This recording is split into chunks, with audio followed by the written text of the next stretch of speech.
Con la reforma, las tarifas eléctricas pueden llegar a bajar hasta un 40% y es algo absolutamente real. Eso que muchos políticos de manera demagógica prometen, sí se puede lograr si hacemos esta reforma energética. Yo sí quiero desenmascarar al PRI, porque es una vergüenza lo que han hecho en la implementación de las reformas, y pongo como ejemplo reforma energética. Y ahora sube la electricidad, la crónica, CFE aumenta las tarifas, reforma, sube energía eléctrica 25% en agosto, agosto mismo el Universal, la crónica, septiembre vuelve a subir la luz. Hace unos años, Ricardo Anaya decía que la reforma energética era una gran idea. 3 años después, cuando le conviene, cambia de parecer. En tan solo unos meses logramos las reformas que habían sido postergadas por décadas. Telecomunicaciones, educativa, financiera, política electoral y, por supuesto, la reforma energética. Yo no tengo duda, y ustedes tampoco deben tenerla. Vienen tiempos mejores para nuestro país. Y la historia solo confirmará que hicimos lo correcto cuando la reforma energética se traduzca de manera concreta en inversión productiva, crecimiento económico, generación de empleos, soberanía energética y disminución en el precio de los combustibles, empezando por el precio de la luz. Vuelve a subir la luz, anuncia Hacienda y CFE alzas en luz y gasolina, Excelsior, nueva alza a la gasolina, reforma dan sabadazo, suben luz, aumentan tarifas de luz.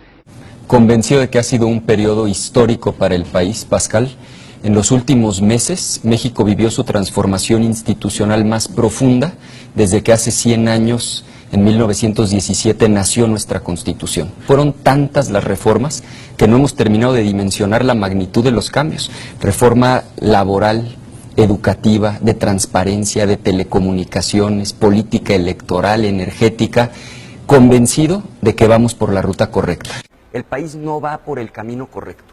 México tiene que cambiar. Yo estoy absolutamente convencido, Pascal, de que las reformas del último año han establecido a México en la ruta correcta, porque son reformas de implicación práctica, concreta, específica en beneficio de los ciudadanos.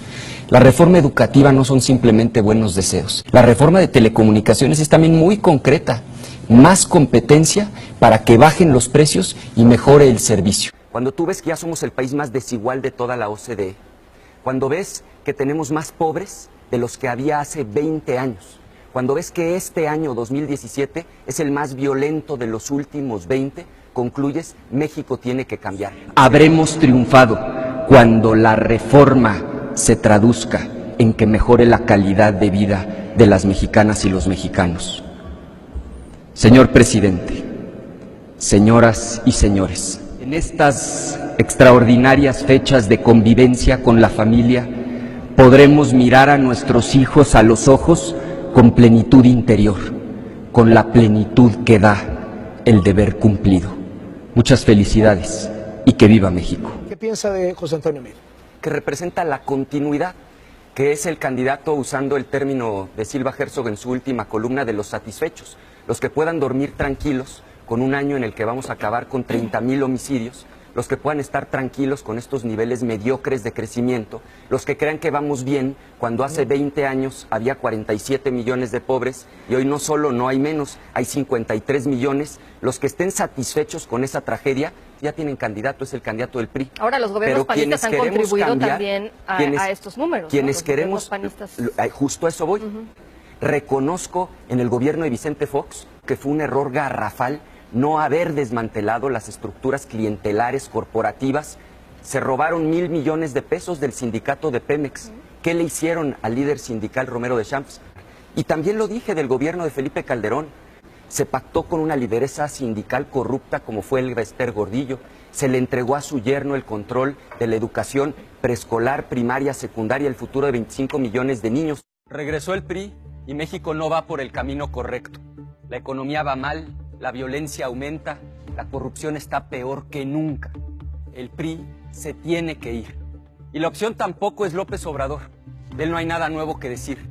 Sus locuras han sido, son y seguirán siendo un peligro para nuestro país.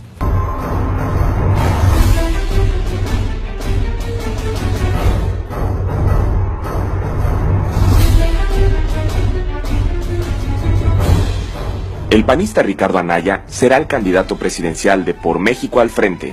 En el sprint final dejó atrás a su más poderoso rival, Miguel Ángel Mancera. Con 38 de edad, el queretano será históricamente el más joven de los aspirantes a Los Pinos, en un hecho solo comparable a las candidaturas de Carlos Salinas de Gortari y a la de Lázaro Cárdenas, quienes fueron postulados a los 39 años. Para algunos, es el llamado Joven Maravilla, por sus habilidades para adueñarse a tan corta edad del liderazgo del PAN, haiga sido como haiga sido, y por desafiar los intereses históricos del partido.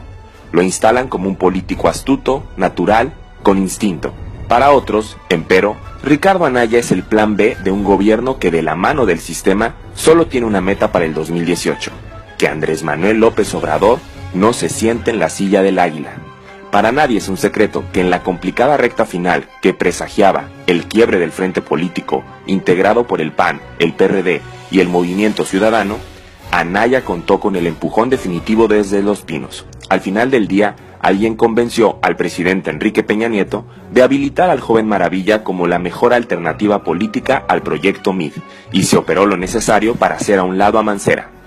Pero para concretar una operación política de estos alcances, no basta pactar con un candidato a quien, dicho sea de paso, le corren la fama pública de darle la espalda a aquellos que lo encumbraron en el poder. Para decidirse por Anaya, quien lo apadrinó debe tener mecanismos de control que conviertan al panista en un instrumento sencillo de controlar o fácil de descarrilar. Son hechos o circunstancias patrimoniales o de vida personal que se convierten de facto en detonadores para encarrilar o descarrilar una candidatura, si se sale de control. Cuando en el 2000 Ernesto Zedillo operó su sucesión y ante el temor de que sus adversarios políticos lo persiguieran al dejar la presidencia, el entonces inquilino de Los Pinos pactó la alternancia con el panismo y con Vicente Fox. Y en el 2006, con la traición de Roberto Madrazo a cuestas, el Bester Gordillo y los gobernadores del Tucumán articularon desde su PRI la victoria de Felipe Calderón, a condición de que en el 2012 le devolvieran al PRI las llaves de Los Pinos. 6 años más tarde, en 2018, los escenarios no son distintos. MID es el proyecto político de la continuidad tecnócrata y ortodoxa. Pero frente a la eventualidad de un desacierto del candidato priista, político o de salud, el plan B es obligado, y el sistema ya votó porque esa alternativa sea Ricardo Anaya. La tecnocracia priista abanderada por Carlos Salinas de Gortari lo entendió muy tarde cuando en 1994 la llamada nomenclatura del viejo PRI asesinó al candidato Luis Donaldo Colosio. No existía un plan B y se improvisó a Zedillo como el relevo que terminó sacando al PRI de Los Pinos.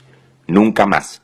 Si por la razón que sea la continuidad con MID se vuelve imposible, el arropamiento del sistema para Anaya será inevitable. Lo que sea será mejor antes que dejar que en su tercera oportunidad López Obrador se convierta en el desafiante presidente de un México intranquilo. Para eso Anaya ya está habilitado.